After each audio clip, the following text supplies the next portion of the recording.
trying to track the origins of Islam has been like chasing a mirage. The Arabs conquer half the world,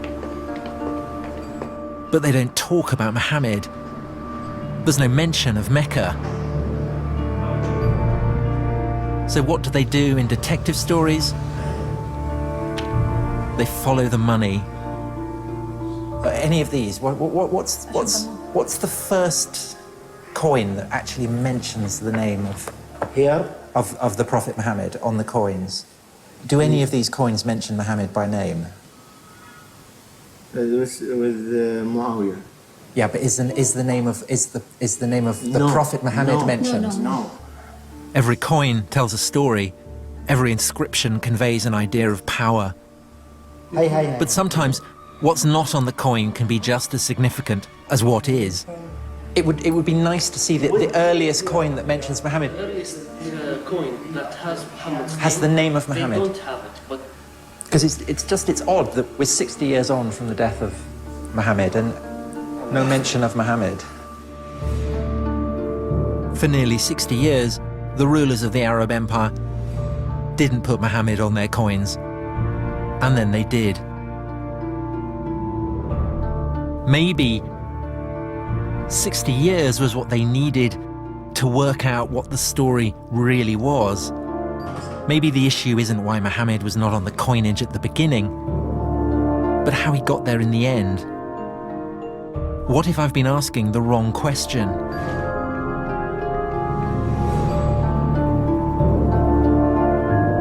What if it wasn't Islam that gave birth to the Arab Empire, but the Arab Empire that gave birth to Islam?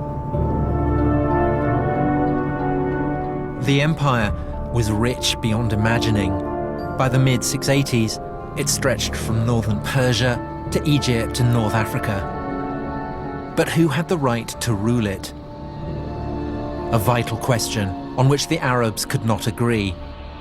And with so much to play for, they began to turn upon themselves.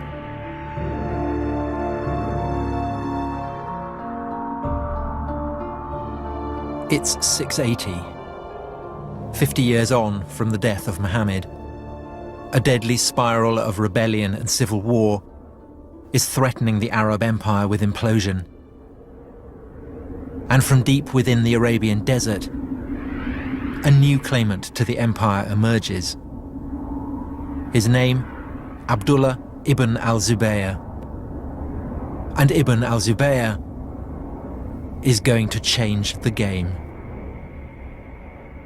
What I've got here is the coin that I was looking for in the Coin Museum, and it's stamped quite literally with the genius of Ibn al-Zubayr. It was struck in 685, 686, so that's more than half a century after the death of Muhammad. And it bears a novel and fateful slogan: in the name of God, Muhammad is the prophet of God. And so here, at last, emerging from out of the black hole, we get a mention of a Muhammad who is a prophet. And this is the first time we have it on any inscription, any surviving document. Ibn al-Zubayr had essentially realized what Constantine, the first Christian Roman emperor, had realized long before him, that it was no good the lord of an earthly empire laying claim to the favor of God unless he could absolutely demonstrate the cast iron basis on which he was making that claim. And Constantine, in his attempt to obtain that sanction, had turned to the Christian church. But Ibn al-Zubayr turns to the figure of Muhammad. Now, as it happens, Ibn al-Zubayr loses the civil war. He is defeated by a rival warlord who lays claim to the empire of the Arabs. But the discovery that the name of Muhammad can be used to buttress earthly power, that is not forgotten.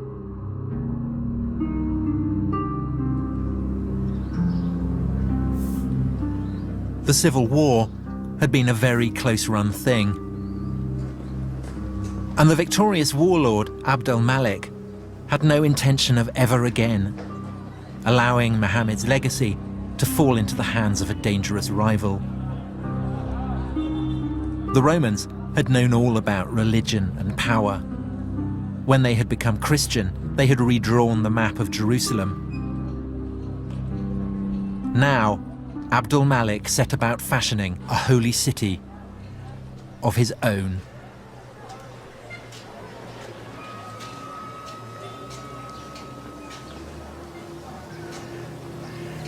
God, it's beautiful. The Dome of the Rock. It's the oldest Islamic building in existence. In design, it was Roman. And Abdul Malik was doing something else that was Roman, plugging his dominion into the power of God. On the walls, there is an unequivocal mission statement. Religion, in the eyes of God, is Islam. There are mentions of Muhammad, quotations from the Quran. At last, something that we can recognize unmistakably as a new religion. There's a sense here of something new coming into being. There's the sense of the old, the Roman-style pillars and the mosaics, and yet this is clearly not Roman, this is clearly not Christian. This is the beginning of something very, very potent, a harbinger of a spectacular future. It was built on the very site of the old Jewish temple. Down here, the foundation stone of the world, the very junction of heaven and earth.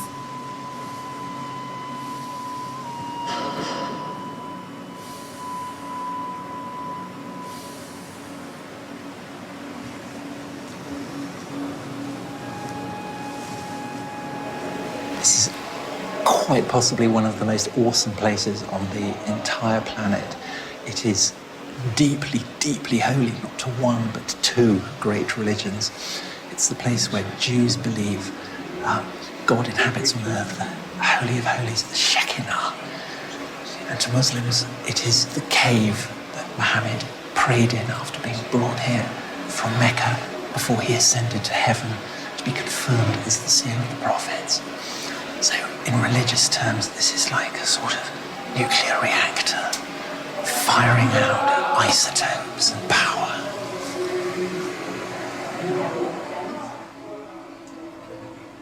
It's certainly a very grand statement that we Muslims have superseded you Jews. And we have superseded you Christians by being filled with inscriptions directed against Christian Trinitarian beliefs. So it is Muslims saying, we are here, we've come to stay, and we are the winners. Abdul Malik now rules his empire as the deputy of God, just as the Christian Roman emperors had done. And like the Roman emperors, he has built a house of God in Jerusalem. But Abdul Malik, Lord of Jerusalem though he is also an Arab. Perhaps for Arabs, Jerusalem, for all its ancient and unrivaled potency, owed too much to the Jews and Christians to stand alone as the holy city of the new Arab empire.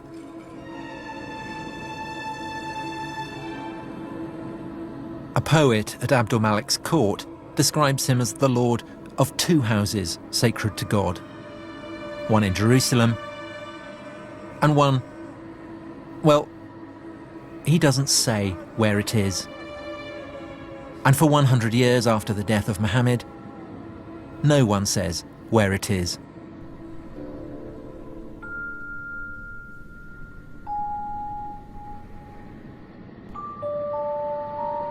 All sources go on calling it a place in the desert. It's a sanctuary in the desert, without giving it a name. And at some point, this sanctuary must have been fixed at Mecca, in the middle of the desert. But why? The truth of the matter is we don't know what was the true religion of the first Arab conquerors. It's an Arab story. Arabs come from the desert. God is speaking to the Arabs. They don't want Jews or Christians having any influence on Muhammad. الرسول عليه الصلاة والسلام كان عربيا المسلمين هذه كلها من ذرية يعني هذه احنا من ذرية النسل. The Quran is in Arabic. The Quran is full of characters from the Bible. But if the book came out of the desert, how did these characters get there? We have nothing. We have this one book out of nothing. We don't have the key that can unlock the tradition. But maybe that's the point. We're not supposed to unlock the tradition. God's message comes to a prophet. The prophet lives in a desert. There is no room for anyone else. It's remote. It's remote. It's uncontaminated. It's pure. It's a place where we can rule out that Muhammad got his ideas from others than God.